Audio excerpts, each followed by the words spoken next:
Goeiemôre, baie welkom by vandag se oordeenking. Kom ons buig na die hoofde saam in gebed.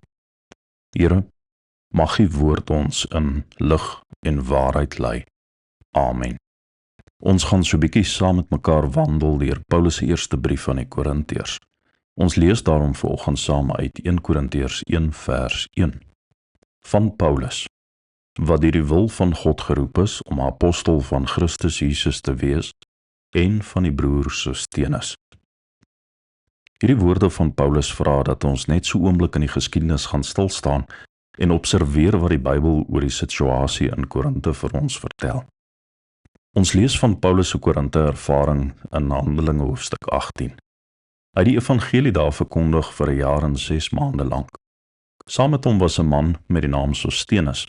Hy was die hoof van die sinagoge gewees. Die Jode het in opstand gekom teen Paulus wat God op 'n manier vereer wat in stryd was met hulle wetlike gebruike. En Paulus en Sosthenes is toe voor die hof gesleep, maar die goewerneur Gallio wat 'n uitspraak moes lewer wou niks met die saak te doen hê nie en het dus onttrek. Toe neem die Jode die saak in hulle eie hande en hulle rand vir Sosthenes net daar voor die regbank aan. Ek aanvaar dat Paulus se openingswoorde van die eerste brief van die Korintiërs met hierdie soort konflik verband hou. Hy skryf later oor hierdie stryd met die Jode daar in hoofstuk 9. Paulus lê hier aan die begin die klem daarop dat hy deur die wil van God geroep is om apostel van Christus Jesus te wees. Hy maak nie self aanspraak daarop nie. Hy het ook nie 'n persoon of die Korintiërs aanwysing of goedkeuring nodig nie. Sy amp is deur God self bekragtig. Ons leer dus hierdie baie eenvoudige waarheid. 'n Waarheid wat beide misbruik en misgekyk kan word. Mens sien soms die misbruik daarvan as iemand al eie opinies wil laat geld en dan hierdie woorde gebruik. Die Here het vir my gesê, of die Here het vir my gewys. Persoonlik vra ek altyd hierdie een vraag. Is dit wat iemand sê in lyn met die woord van God? Die woord van God is altyd die maatstaf en riglyn vir waarheid.